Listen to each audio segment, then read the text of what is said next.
Hello everyone, আসসালামু আলাইকুম। আসসালামু আলাইকুম, কেমন আছেন সবাই? লাউ দিয়ে সাথে আছে মুরগির মাংস। তো লাউ দিয়ে মুরগির মাংস দিয়ে রান্না করব আজকে। চলেন দেখি, রান্না শেষ পর্যন্ত অবশ্যই দেখবেন, ঠিক আছে?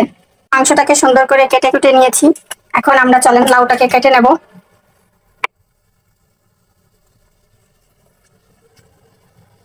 বিসমিল্লাহ। আমরা ফার্স্টে আমরা লাউটাকে সুন্দর করে কেটে নিব। তো একটা জিনিস আপনারা কেউ কখনো খেয়েছেন কিনা আমি জানি না, এই যে যে লাউ দেখতেছেন, এই লাউ খোসা ভাজি করে, এটা খেতে কিন্তু অসম্ভব মজা লাগে।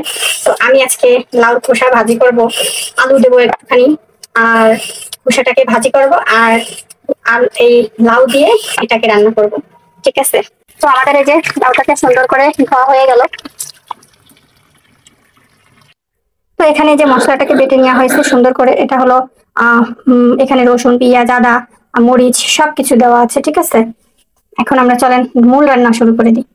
তো আমার কড়াইয়ে যে গরম হয়ে গেছে, এখন আমি এই যে তেলটা দিয়ে দিলাম। তেল দেওয়া শেষ, এখন আমরা তেলটা একটু গরম হয়েছে, এবার পেঁয়াজ দিয়ে দিচ্ছি। তো পেঁয়াজটা একটু গরম হোক, পেঁয়াজটাকে এখন একটু নাড়াচাড়া করবো। পেঁয়াজটা একটু ভাজা ভাজা হবে।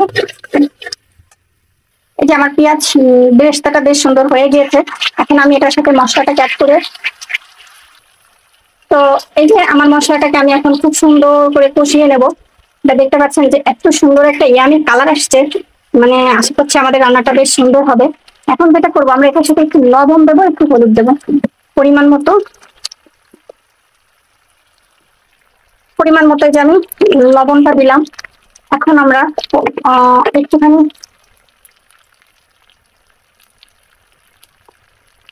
লবণ দেওয়া শেষ, এবার হলুদ দিলাম। তারপর এটাকে সুন্দর করে এটার সাথে মিক্সার করে দেবো। আরো কালারটা দেখেন কত ইয়ামি, কত জুসি জুসি একটা ভাব আসছে, তাই না? আসলে মনে হচ্ছে আমার রান্নাটা আজকে অনেক সুন্দর হবে। তো যাই হোক, এখন এটাকে আমরা অনেক সুন্দর করে কষিয়ে নেবো, ঠিক আছে, মশলাটাকে।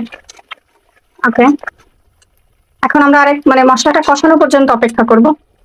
দিচ্ছি, এখানে আছে এলাচ বাটা, লবঙ্গ, দারচিনি সব একসাথে মিক্সড করে এটাকে আমরা একটা স্পেশাল মশলা বানাই রাখছি। এটা একবারে দিয়ে দিলাম, লবঙ্গ, দারচিনি, এলাচ।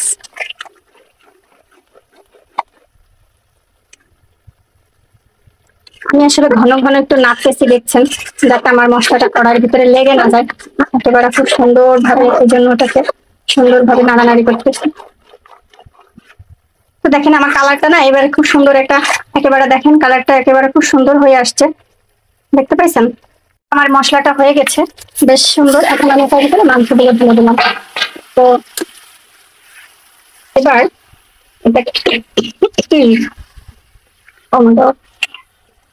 এটাকে সুন্দর করে নাড়িয়ে চাড়িয়ে একেবারে মশলাটা যেন সব মাংসটার মধ্যে খুব সুন্দর ভাবে লেগে যায়, তাহলে আরো সুন্দর হবে। এখন এটাকে আমরা কিছু সময় অপেক্ষা করব। আচ্ছা, বা একেবারে খুব সুন্দর ভাবে হইতে থাক, তত সময় আমরা অপেক্ষা করি। তো এই যে আমার এটাকে সুন্দরভাবে একদম দেখেন, একেবারে খুব সুন্দরভাবে লাল লাল করে এটা ভাজা হয়ে গেছে, দেখতে পাচ্ছেন? মানে এত সুন্দর হয়েছে ভাজাটা, দেখছেন না? একদম মশলার কালারটা জাস্ট দেখেন, একেবারে রসগোল্লা রসগোল্লা মনে হচ্ছে কিনা বলেন তো? এই দেখেন, বিসমিল্লাহ। তো এই যে আমার লাউগুলো যেটা কেটে রেখেছিলাম, এখন আমি আমার সুন্দর লাউগুলোকে এটার সাথে মিশিয়ে একেবারে আরেকটু ভাজা ভাজা করে নেব। আমরা তরকারিটা আসলে কি করি, সবসময় যে জিনিসটা করি সেটা হলো ভালো মতো কষাই। এইটা আমরা করবোই করব, সবাই হয়তো বা কষায়, এটা সাধারণ একটা ব্যাপার। কিন্তু আমরা এই তরকারিটাকে এইভাবেই সুন্দর করে কষিয়ে তারপরে রান্না করি, সেটা মাছ হোক বা সবজি হোক, যাই হোক না কেন, যে কোনো ভুনা হোক, এটাকে খুব চমৎকার ভাবে দেখেন একেবারে মশলার সাথে খুব সুন্দর ইয়ে হয়ে গেছে, মানে অ্যাডজাস্ট হয়ে গেছে, দেখছেন? একদম মনে হচ্ছে না রসগোল্লা। যাই হোক, এখন আমরা এটা আরেকটু হতে থাক। আচ্ছা, আমরা যেহেতু একটু লাউ দিলাম, তো আমরা একটু সাথে লবণ দিই, কারণ হচ্ছে লবণটা কম বেশি হতে পারে তরকারিতে, একটু অল্প পরিমাণ লবণ দিলাম। আর যেহেতু একটু লাউ দিছি, ওই জন্য আমি হালকা পরিমাণের একটু হলুদ এটার সাথে অ্যাড করে দিলাম, ঠিক আছে? এখন এটাকে সুন্দর করে নাড়াচাড়া দিতে হবে, এটাকে একদম মিশে যাবে সুন্দরভাবে। তো গাইস দেখেন আমার এই যে কি সুন্দর ভাবে লাউটা একদম খুব সুন্দর নরম হয়ে যাচ্ছে। তারপর আমি আরো একটু কষাবো, তারপর হচ্ছে আমরা ঝোলের পানিটা অ্যাড করবো। তত সময় আমাদের এটা হইতে থাক। তো এই যে বেশ সুন্দর দেখেন আমার এটা হয়ে গিয়েছে। এখন আমি যে কাজটা করব সেটা হলো আমি এই যে আমার ঝোলের পানিটা দিয়ে দেবো আমার লাউ তরকারির ভিতরে। ব্যাস, এবারে দেখেন লাল টুকটুকে আমি ঝোল রান্না করে ফেলেছি। তো লাউটা আজকে আমার মনে হচ্ছে খেতে অসম্ভব মজা হবে। আসলে প্রতিদিন আম্মুই রান্না করে, আজকে আমি রান্না করতেছি। আমি দোয়া করেন সবাই যেন রান্নাটা অনেক মজা হয়। ঠিক আছে, আপু পানি কি আর দেবো নাকি এটুক থাকতে দেখো? তো বাস, এই যে এখন আমরা হয়েছে, এখন আমরা এটাকে ঢেকে মানে কিছু সময় অপেক্ষা করি আবারও। এই হচ্ছে আমার এখন জাল ওঠে নাই, জাল ওঠা পর্যন্ত আমাদেরকে এখন অপেক্ষা করতে হবে। তো এই যে আমি আর আমার তরকারি রান্না বান্না হচ্ছে। এই যে আমার রান্না জাল উঠে গেছে, দেখেন একটুখানি ঝোল কমে গেলে তরকারি। এখন এটাকে নামিয়ে নিতে হবে। দেখতেই পাচ্ছেন কি সুন্দর একদম ধগর বগর জাল উঠে গেছে। তো এই যে লাল লাল ইয়ামি ইয়ামি একটা ঝোল রান্না হয়ে যাচ্ছে।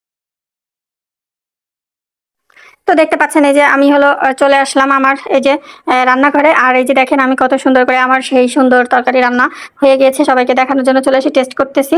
ওয়াও, সেই রকম মজা হয়েছে যেটা বলে ভাষায় প্রকাশ করতে পারবো না। এত মজা হয়েছে আমি নিজেও ভাবতে পারি নাই। আজকে প্রথম রান্না হিসেবে খুবই মজা হয়েছে।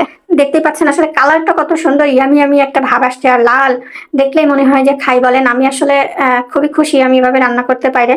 বলছিলাম স্বাদের লাউ আমাকে কইরেছে বৈরাগী। তা সত্যি আমি আজকে লাউ দিয়ে বৈরাগী হয়ে গেছি, কারণ এত মজা হয়েছে সেটা বললে আসলে বুঝাইতে পারবো না। দেখলেই আসলে বুঝতেছেন, যারা খাইতে ভালোবাসেন তারা বুঝতে পারবেন।